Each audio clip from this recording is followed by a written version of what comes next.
magaalada Hargeysa xalay tolama waxa ka dhacay qarax kilkilay sida ay qorayaan warbaahinta qadaadweynta xaqiiqada barnaamijka iyo sida ay u dhaceen iyo askartii ay miinadu ka qaraxday dhaawac iyo dhimasho wixii ka dhacay halkan aan idinku soo gudbin doona sidoo kale dekada berbera sidii aad arkayseen waxa ku gubatay doon kalluumaysi doontaasi waa khasaare dhimasho aanay ka dhicin iyo sidii ay u dhaceen iyo sidii quruxda badnayd ay ciidanka dibdamiska ugu guuleysteen ayaan iyadna war idinku haynaa sidoo kale waxa jira airportka magaalada Hargeysa maanta waxa lagu qabtay ama laga celiyay alaab tubaaka oo sitay nin ka soo jeeda beesha ogaaday dowladda deegaanka Soomaalida Itoobiya waday halkaasi oo iyadna loo diiday maxay tahay sababtu dhanka kale waa maxay haweenka la jiijiidanay islaamaha da'da ee booliska magaalada Burco uu rafaadinay iyagana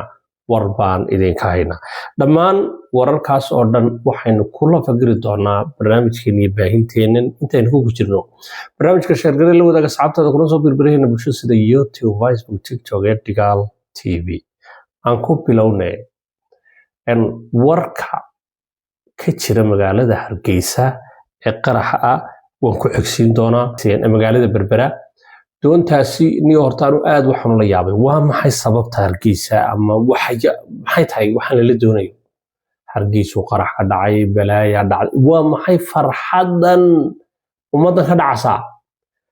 okay dekada Berbera gubatay qaar baalaha xuutiyiintii baa gantaal la eegtay markab saaran qaar bayra markab qaar bayra barkid waan yaabay maxay tahay markaa Somaliland dhibtan saa loola jecel yahay maxay tahay in faa'iidada ugu jirto in dekada Berbera burburto in magaalada Hargeysa qarax ka dhacaan in reer Somaliland qaxaan maxaa ugu jira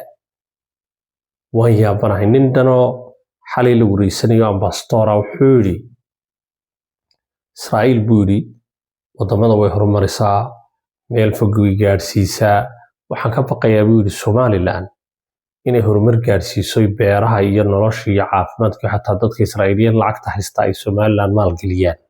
yani heerkaas horta la maraya aan ku sii warka magaalada Berbera doon ayaa markaa ku gubatay dekad hore oo laga guuro qaybtan aan DP World lagu shaqeyn bay ku xidhnayd hadii jeer dekadaha dhinaca waxa iskaga xidha dooyaha yare kalluumaysiga kuwa ma aragtay waxyaabaha yare fudud laakiin maraakiibta waaweyn meelaha ku xidhaan maaha doonta dab ka kacay ciidamada dibdamiska aad bay u dadaaleen runtii hay'adda aan oran kara Somaliland si top abay u shaqeysaa waa hay'adaas way jiiday intay naftooda horeeyaan noqdaan way xarkii ka tareen oo iyadoo ololeysa ku xidheen alxamdulillah ay jiideen halkaana waa lagu dumiyay waana lagu guuleystay wax weyn oo inta ka badan ma uusan dhicin shilalka iyo ololada iyo dekadaha caalamka ugu waaweyn oo ka dhaca intaas horta intaas ay ahayd waxba iska farfarxina arinta qaraxayna warkeeda waa idin hayaa askartii bambooyinka qarxisay iyo sababtay u jeedeen iyo wixii dhaawac dhimasho ayaan idin hayaa magaalada Burco haween baa iyagana la jiijitay haweenkaasi sawirka ku helano meel wada ciriiri ku ganacsan jireen ee waxaan ku ganacsigeena iyo inta ma aragtay islaamaha iyo dadaalka ay muujinayaan runtii hooyo ayaa wax korisa hooyo ayaa horumar dalka gaarsiisay hooyo ay ka dhiman weyday Soomaali si kastaba ha noqotay booliisku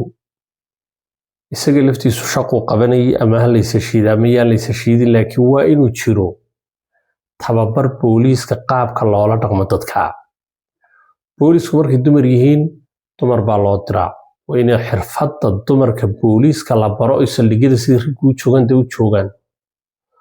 oo islaamaha maanta nimanku jiijiidanaya wax dhaami lahayd horta iyadoo dumar loo diro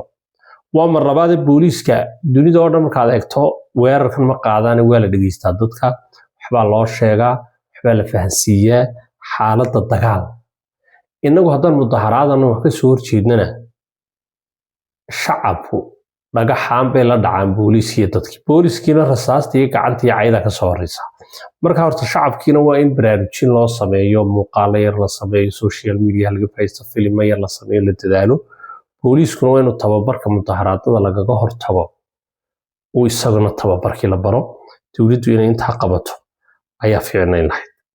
aan kuwa haddaba warka ugu weyn ee aad sugaysay waxa weeye magaalada Hargeysa xalay tolo waxa la isla dhex maray qarax baa ka dhacay ilaahay ma keeno Hargeysa ammaan wanaag horta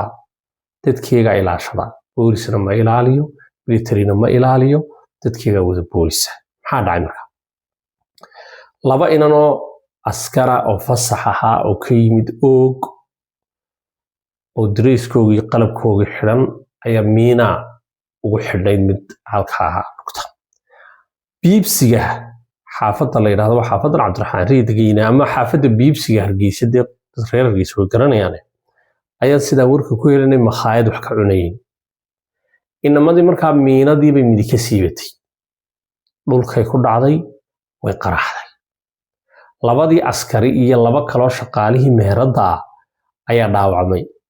dhaawacoogu kala duwan mid khatar iyo mid sahlanba laakiin horta intaas ayaa dhacday qaraxii yaraa dhacay miinada dhaawacii ayaa waxa laga dhigay inay Hargeysa nimankii khawaarijtii iyo xuutiyiinta iyo balaaya ay qarxiyeen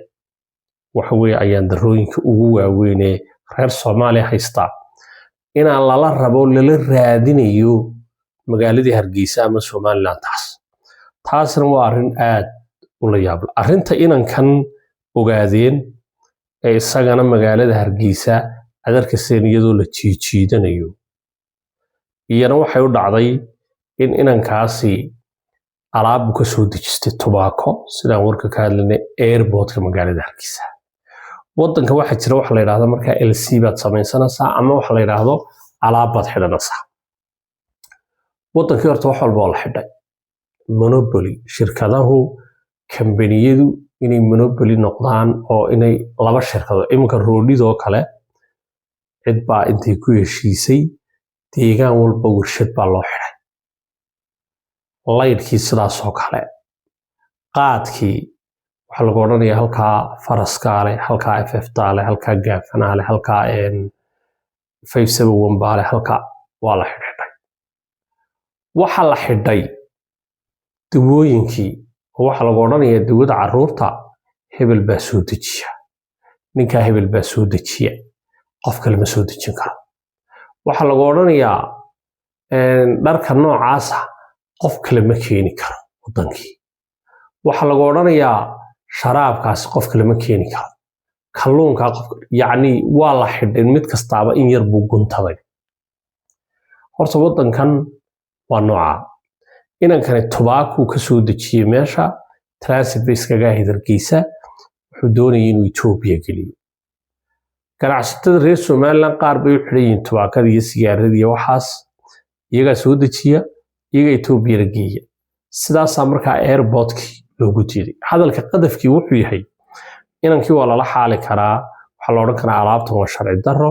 sidaas jirta ganacsadii xaq u lahaa maal gashaday waa kan kaayaka inankii waa la caaya wallahi inaanu alaabtaada gubi oo joog yaani akhlaaqiyaadka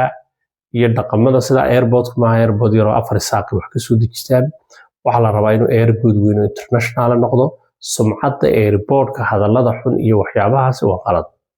really waana in arrinta laga taxadiraa hadii jeer airportada dadka jooga waji furan ma aragtay kalgacayl dad ma aragtay qurqurux badan oo waji furan oo ayaa la geeyaa nafar qaadirisan oo saawqiiqeedada dunida waa qalad taas horta markaa sumcadda airportka magaalada Hargeysa hoos bay u riday alaabta iyo inankan iyo waxa jira de customyo wasaaradii ganacsiga maaliyadda waxyaabo badan baa la xirxiri karaa sideeda sharciga loo laakiin inta la duubo hal la qaybiyo wixii media la keeno horta waa ceeb aad weyn magaaladii Hargeysa iyo Berbera iyo Somaliland waa taad aragto waxa la rabo booliiskii iyo dadkii nidaamkiina waa kuwa aragto waxay sameynayaan haddaba arrimaha noocan oo kala waa inay horta dadka reer Somaliland meel uga soo dejisadaan ammaankooda ilaashadaan horumarkooda iyo waxooga ilaashadaan dadka reer Somaliland bay ku xiran tahay isbedelada noocana iyo inay ilaashadaan dawladda la shaqeeyaan cid kastoo wanaag sameynaysa la shaqeeyaan dawladdu waa inay sameysaa tababarka booliiska sida loola dhaqmo ka airportku qaldan yahay kuwa burcaha weynka jiijiidanaya way qaldayin waa kuwa debdemiska baanu eedayna naftooda horaya sida debdemiska loo tababaray waxa fiican in booliiskana loo tababaro booliiska xabadda ugu xayraansan ee halkaa qiiqsan ee reerka la kari waaye markaan geyno dee markay xabad waalidinkaaro waalid reerkoogiiba iska soo tufeen markaad booliiskii qorto dee hadhow toole islaanta halkaa timaado madaxuu kaga dhufanaya airbood boqorin laakiin ardayda dugsiyada sare marka la qaato ardayda jaamacadaha ka baxday dadka xataa suuqa jooga haddii la qaadanaya ceeb maaha waa dadkeenuune tababar loo sameeyo akhlaaqiyaad loo sameeyo maaha inaa jac iyo qoriga soo loo ridiyo qof kasta loo barto la baro akhlaaqiyaadkaa ka fiican inuu boolisku lahaado akhlaaq aanu caytamin isaga deji dadkuna dee booliskay dhibin dhagax iyo qayle iyo miskiin halkan aadar milyan qaato khaatib ilaahay taagan mushaharkiisuba ku filnayn oo maanta oo dhan amnigaaga ilaalinaya dee dhagax iyo xabadaa kala hortagin dhafoorku kugu dhufantay markaas maba haysta qalab iskaga kaa difaaco dowladdii umay keenin qalabkii lagaga hortagay markaad dhagax qaadato dee isagu dhagax ma haysto 20 inan marka 500 qof ka hortagaan awood uma hayaan xabad bay ridayaan dadka iyo booliiskuba waa inay sasaxaan dowladnimada waa in la barto barnaamijka sheer garan la wadaaga asxaabtada aad iyo aad baan ku salaamaya